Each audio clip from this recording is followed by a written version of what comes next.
लेकिन जिस खबर के बारे में मैं आपसे समझना चाह रहा हूँ, जाहिर तौर पर ये पॉलिटिक्स के हिसाब से नहीं है, या कप्तान के तौर पे जो आपका एक्सपीरियंस है, जो अनुभव है, जो समझ है, जो लॉजिक है, उसके आधार पर समझना चाह रहे हैं हम लोग कि अहमदाबाद में जो प्लेन हादसा हुआ, अभी तक जो प्रथम दृष्टया दिख रहा है अनुमान के आधार पे, वो क्या कारण समझ में आता है? देखिए देवेंद्र जी, ये घटना अपने आप में अप्रत्याशित है। और जिस विमान की आप बात कर रहे थे जो अहमदाबाद से गैटविक लंदन जा रहा था, ये विमान 787 ड्रीमलाइनर है। मेरे नज़र में, मैं कोई बहुत बड़ा विशेषज्ञ नहीं हूँ, बहुत जानकार नहीं, लेकिन एक पायलट के नाते, एक नेता के नाते, जो मैंने, नेता तो यहाँ छोड़ दे, पायलट के नाते जो मैंने विश्लेषण किया है, ये मेरे समझ का है, इसे कोट नहीं किया जा सकता है। और मैं सिर्फ अपनी समझ को आपके समक्ष रखने का प्रयास कर रहा हूँ। और ये विमान दुनिया में पिछले 2011 से लगभग 2000 विमान पूरी दुनिया में उड़ रहा है। ये पहली घटना है 787 ड्रीमलाइनर, जिसके 3 वर्जन है, उसमें से एक वर्जन उस दिन था।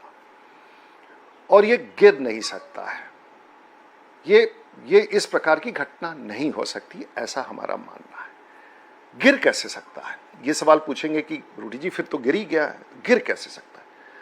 विमानें गिरती हैं, और विमान गिरने के पीछे प्रमुख रूप से, अगर मैं विश्लेषण करूं सामान्य व्यक्ति को समझने के लिए, विमान अगर गिरता है तो उसमें प्रमुख रूप से मोटे तौर से 5 कारण हैं। पहला कारण होता है इंजन फेलियर, और मैं यहां से शुरू करूंगा। तो इंजन फेलियर कई कारणों से होता है। कई बार कंटामिनेटेड फ्यूल जो तेल का होता है, वो बिल्कुल, उसमें भी कई सारे प्रावधान है, वो नहीं हो पाता है, और वो भी इतने बड़े विमान में। दूसरा है टेक ऑफ के बाद कई कारणों से इंजन फेलियर।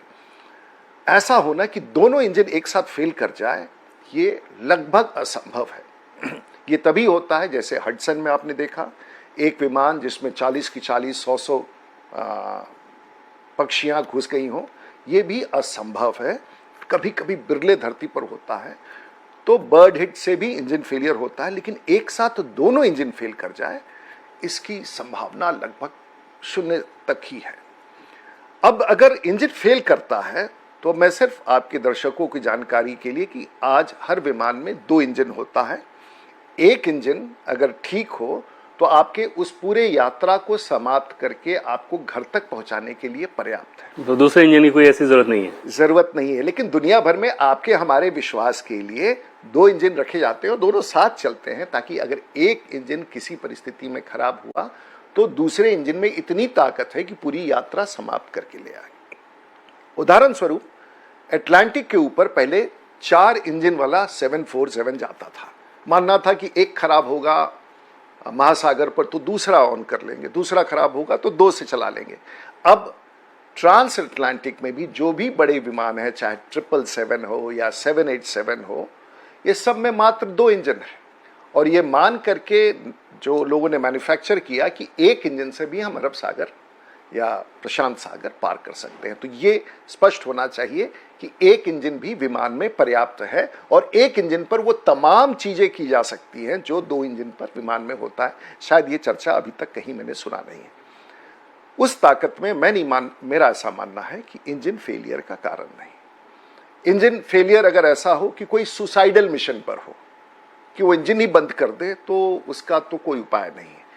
तो इंजन फेलियर के भी प्रावधान है, और एक इंजन फेल करता है तो उसके लिए प्रत्येक दिन हम लोगों का ड्रिल है कि इंजन फेलियर में क्या क्या कदम उठाना है, और पूरा ईकैम एक्शन से जैसे जैसे कप्तान को भी पता होता है और डिस्प्ले में भी पता चलता है कि ये निर्णय आपको लेना है। उसके साथ कई सारे ह्यूमन फैक्टर्स, वो स्टार्ट के साथ समझ में आ जाता है कि बिल्कुल आपको दिख जाएगा कि इंजन फेलियर है, और आपका इंस्ट्रूमेंट दिख जाएगा, सब कुछ दिख जाएगा। इस विमान में शुरुआती के तौर में अब तो इंजन फेलियर मेरे नजर में नहीं है, क्योंकि विमान सही ढंग से आसमान में उठा है और उसके बाद नीचे आने लगा है। अब इस पर मैं आगे आऊंगा। विमान जब दूसरा कारण हो सकता है सैबोटाज, कोई बम लगा दे, कोई ऐसी घटना कर दे, तो सैबोटाज की भी अभी तक सूचना नहीं है और गुंजाइश भी नहीं है, और हमारी सुरक्षा इतनी है कि सैबोटाज की गुंजाइश नहीं है, ना ही कोई ह्यूमन बॉम्ब की भी ऐसी परिभाषा आ रही है। तो दूसरी संभावना भी नहीं दिख रही। मौसम में एक चीज, जैसे कहीं मैं रिपोर्ट देख रहा था कि बहुत गर्मी भी कोई असर, मैं उस पर आ रहा हूं, मैं उस विषय पर आ जाऊंगा। इसके बाद एक आता है ह्यूमन एरर। हमारा सबका प्रशिक्षण ऐसा है कि मोटे तौर से विमान भी बहुत समझदार होता है आजकल, उसके कंप्यूटर्स भी बहुत समझदार होते हैं और कैप्टन भी बहुत अनुभवी होते हैं, और इसमें लगभग 8 से 10,000 घंटे के कप्तान थे और उनके साथ भी फर्स्ट ऑफिसर था। शायद उसका अनुभव ऐसा बताते हैं कि कम था। मुझे अभी तक कहीं से सूचना नहीं है कि कौन विमान में दोनों कप्तान की उड़ाने की क्षमता एक होती है। कई बार लोग कहते हैं ये को पायलट है, कोई को पायलट अब कमर्शियल विमान में नहीं होता है।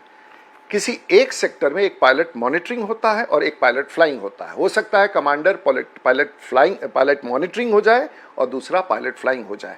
इसलिए दोनों कप्तानों की क्षमता उड़ान भरने के लिए समकक्ष होता है, और वो इसलिए होता है कि कहीं अगर कमांडर ही को उड़ाना आता था और फर्स्ट ऑफिसर अभी उतारना सीख ही रहा था और कमांडर का हार्ट अटैक हो जाए तो कहे कि मुझे उतारना ही नहीं आता है, इसलिए दुनिया में इसकी संभावना नहीं है। दोनों की उड़ाने की क्षमता सामान्य रूप से एक होता है। कमांडर वो होता है जिसकी वरिष्ठता होती है, वो कमांड में होता है, वो कई इम्तिहान पास करता है, उसकी वरीयता होती है। और कई बार दो कमांडर भी एक विमान में हो सकते हैं।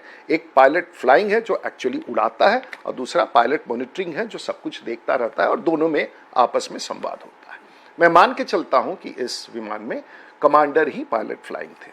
जो उड़ने का तरीका है ऐसे विमानों में, जो डायना होता है उसमें सबसे ज्यादा जहाज उड़ने में जो चुनौती होती है जब जमीन विमान छोड़ता है।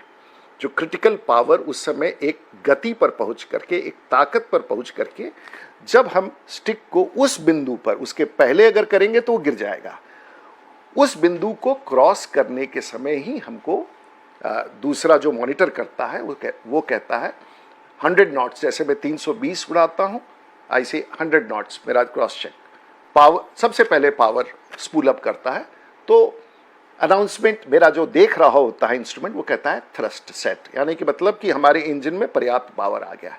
फिर उसके बाद हम लोग आगे बढ़ते हैं। उसके बाद रोटेशन स्पीड आता है V1, और उसके बाद रोटेशन स्पीड वो होता है जिस समय विमान उस स्पीड पर धरती को से ऊपर उठता है, और वो रोटेशन स्पीड क्रिटिकल होता है। अगर उस रोटेशन स्पीड के पहले अगर हमारा विमान का इंजन फेल हुआ तो हम रिजेक्ट कर सकते हैं, विमान को रुकना ही रुकना है। लेकिन एक बार रोटेशन स्पीड पार कर गए और जब हमें, तो कोई भी उस विमान को नीचे उतारने, चाहे उसमें आग लगा हो, कुछ हुआ, वो जाना ही जाना है।